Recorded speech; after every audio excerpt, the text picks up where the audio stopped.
मुझे किसी तरह से सारे ग्रेट पिरामिड्स ऑफ इजिप्ट का अनरिस्ट्रिक्टेड एक्सेस मिल गया है।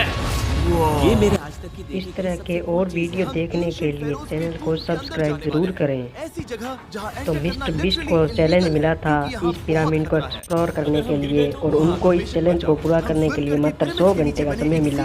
तो देखते हैं ये 100 घंटे में इसको एक्सप्लोर कर पाते हैं या नहीं। सिर्फ 100 घंटे मिले हैं और हम शुरू करने वाले हैं अभी इसी वक्त। मेरे पीछे आओ बॉयज, मजा आने वाला है। ये कितना खूबसूरत है। किसी ने यहाँ ये पत्थर 4500 साल पहले रखा था। बिल्कुल सही, ये पिरामिड लगभग 4500 साल पुराना है। जिस पैसेजवे में हम हैं वो हमें इसका वहाँ ले दूसरा जाता है पार्ट जिसे देखने के लिए भी इजिप्टोलॉजिस्ट चैनल कहते को हैं किंग सब्सक्राइब टूट जरूर का करें। किंग। वो फेरो जिसने शायद पिरामिड्स बनवाने का हुक्म दिया था। वो ये कमरा द ग्रैंड गैलरी कहलाता है। हमने इस पिरामिड का कितना परसेंट एक्सप्लोर किया होगा?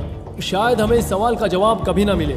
ये सबसे कूल तरीका था जवाब देने का। ये वो कमरा है जहाँ किंग को दफनाया गया था। जहाँ तक हमें विश्वास है। हाँ, तो चलो चले। हाँ। बॉयज ये देखो, ये क्या है? 4600 साल पहले इस कमरे में शायद किंग का ममीफाइड शरीर रखा था। ये वही जगह है जहाँ फेरो को दफनाया गया था। हमारा मानना है कि मरने के बाद ये उनकी कब्र थी। क्या मतलब है? हमें पक्का नहीं पता। मुझे लगता है कि इस पिरामिड के अंदर कहीं और भी एक चेम्बर है जिसे हमने अब तक नहीं ढूंढा है, और उसमें शायद राजा का शरीर हो सकता है। पता है क्या, इस वीडियो में हम वही ढूंढने वाले हैं, क्योंकि हम सच में पिरामिड्स के सैकड़ों फीट नीचे से लेकर धरती के सबसे बड़े एंशिएंट पिरामिड की सबसे ऊंची चोटी तक एक्सप्लोर करने वाले हैं। ये तो जबरदस्त था। दूसरे बड़े पिरामिड्स को एक्सप्लोर करने से पहले मैं तुम्हें बेस कैंप दिखाना चाहता हूँ। हाँ, ये बढ़िया है। हमारे पास एक डिनर टेबल है, कुछ टेंट्स हैं सोने के लिए, और यो, ओके। यहाँ तक कि हमने लाइट्स भी लगाई हैं ताकि तुम पिरामिड्स को कैंप से देख सको। ये इस दुनिया की सबसे महंगी नाइट लाइट होगी। ये है वो पिरामिड जिसे हम एक्सप्लोर करने वाले हैं। मुझे सुबह 5 बजे शुरू करना है, तो सब जाके सो जाओ। ये पिरामिड्स अपने समय के लिए इतने टेक्नोलॉजिकली एडवांस थे कि कुछ लोग इनका क्रेडिट प्री इजिप्शियन सिविलाइजेशन को देते हैं, जबकि कुछ लोग तो एलियंस की थियरीज की ओर भी इशारा करते हैं। लेकिन इजिप्टोलॉजिस्ट को यकीन है कि इन्हें पहले के इजिप्शियंस ने अपने किंग्स के टूम्स के रूप में बनाया था। और इस वीडियो के अंत तक हम पता लगा लेंगे कि इनमें से कौन सी थियरी सच है। ठीक है बॉयज, उम्मीद है तुम अगला पिरामिड एक्सप्लोर करने के लिए तैयार हो, द पिरामिड ऑफ खाफरे। आखिर इस विशालकाय रचना की खासियत क्या है? हमें ये समझ आया कि हर पिरामिड के बाहर की केसिंग कैसी दिखती थी। एक जमाने में ये सब ऐसे ही दिखते थे। मतलब जैसे एलियंस ने इन्हें बनाया था वैसे? एलियंस ने नहीं बनाया। रामी हमें धरती के नीचे लगभग 100 फीट खाफरे के पिरामिड में गहराई तक ले गया। यहाँ एक ऐसी जगह है जहाँ इस आधुनिक दुनिया में से शायद ही कोई गया होगा। सच कहूँ तो हमें भी नहीं पता था कि हमें नीचे जाकर क्या देखने को मिलेगा। एंशिएंट इजिप्शियंस के पास कार्डबोर्ड था। हम काफी समय से मानते थे कि किंग काफरा को यहाँ दफनाया गया था, और अब लोग यहाँ पर सामान रख रहे हैं। वो पिरामिड को रिस्टोर कर रहे हैं। जिमी, उन्हें औजार तो चाहिए होंगे ना? यानी कि असली बरियल चैम्बर कहीं और है। हाँ, रामी हमें उस रूम में ले गया जहाँ किसी जमाने में किंग काफरा की बॉडी को दफनाया गया था। मुझे एक बड़ी सीलिंग दिख रही है। Dude, हम इस पिरामिड के बहुत अंदर है। हम पहुँच गए किंग काफरा का असली बरियल चेम्बर। मैंने इससे अच्छी चीज आज तक नहीं देखी। भाई क्या बात है! ये क्या है? रुको, उस तारीख को देखो। जिसने ये लिखा है उसी ने टूम को डिस्कवर किया था। ये उसका दावा है कि उसने इस टूम को डिस्कवर किया। फेरो को यहीं दफनाया गया था। किंग काफरा के मरने के बाद उन्हें यही रखा गया था। इसके अंदर लेटना अपमानजनक तो नहीं होगा? अगर मैं तुम्हारी जगह होता तो उसकी जगह शराब को लेकर ज्यादा डरा होता। वैसे उस शराब से क्या होता है? कोशिश करके देखो। नहीं। ठीक है, चलो शराब के लगने से पहले यहाँ से निकलते हैं। ओह माय गॉश, ये पिरामिड तो शानदार था। राजा का मकबरा हमारे ज्यादातर सवालों का जवाब नहीं दे पाया, लेकिन पिरामिड्स के नीचे गहराई में स्थित अंडरवर्ल्ड का एक दरवाजा शायद वो चीज है जिसकी हमें तलाश थी। ये गॉड ओसिरिस का टूम्ब है जहाँ बहुत ही ओह कम माय गॉड, इंसान गए हैं। हम क्या कर रहे हैं? और जाहिर सी बात है अंडरवर्ल्ड के देवता का टूम्ब भी काफी गहराई में होगा। अब ये क्या है? ये देखकर तो बहुत गहरा लग रहा है। काल, पहले तुम जाओ। Oh my gosh, oh my gosh! वो इतने आराम से नीचे कैसे जा रहा है? ये बस एंट्रेंस है काल। हाँ, अंडरवर्ल्ड के गॉड के पास जाने का। ये सीढ़ी काफी लंबी है। ये सच में बहुत गहरा है। अगर तुम गिरे तो ओह हाँ, तुम पक्का मर जाओगे। हाँ। अब तो सच में डर लग रहा है। मुझे इसमें मजा नहीं आ रहा है। और जहाँ हम सब पहले से ही डरे हुए थे, वहाँ आगे जाके हमें ये दिखा। 3000 साल पुराना इंसान इंसान, मैंने इसे हाथ में क्यों पकड़ा है? ये खोपड़ी का हिस्सा ये है। एक खोपड़ी है। हाँ, ओह माय गॉड। जब हम नीचे जाएंगे हम इतनी गहराई में होंगे कि ऑक्सीजन की कमी से बेहोश होने का भी खतरा रहेगा। बिल्कुल सही। अब चैंडलर ओजाइरिस की कब्र की ओर बढ़ रहा है। ठीक है, ये मैं चला। ओह, मैं पानी में हूँ। वो तुम महसूस कर सकते हो कि यहाँ की हवा थोड़ी पतली है। रुको, ये क्या है? यहाँ एक पत्थर है। ये पत्थर या कोई ढक्कन? इस कमरे के ठीक बीच में गॉड ओसिरिस का सरकोफेगस रखा है। यानी कि यहीं पर है उस अंडरवर्ल्ड का दरवाजा। हाँ, तो अंदर जाकर देखो।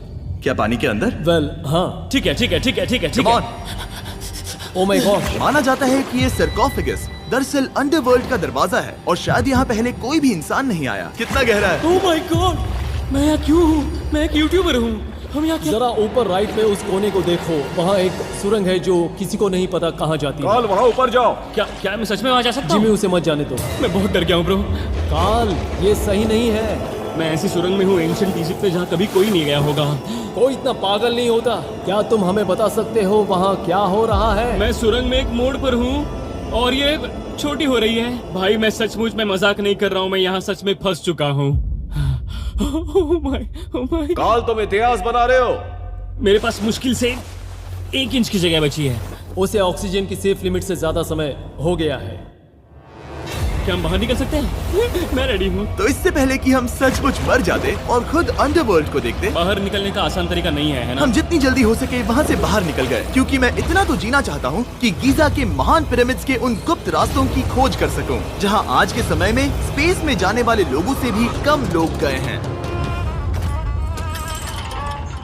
मेरे साथ ऊंट की सवारी कौन करेगा? चलो सवारी करें। छूकर देखो, छूकर देखो। लेकिन वो नहीं चाहता। क्या तुम्हें कभी ऊंट ने काटा है? हाँ, क्या? हाँ, दर्द हुआ था? बहुत। ओह, ओह। मैंने कहा था।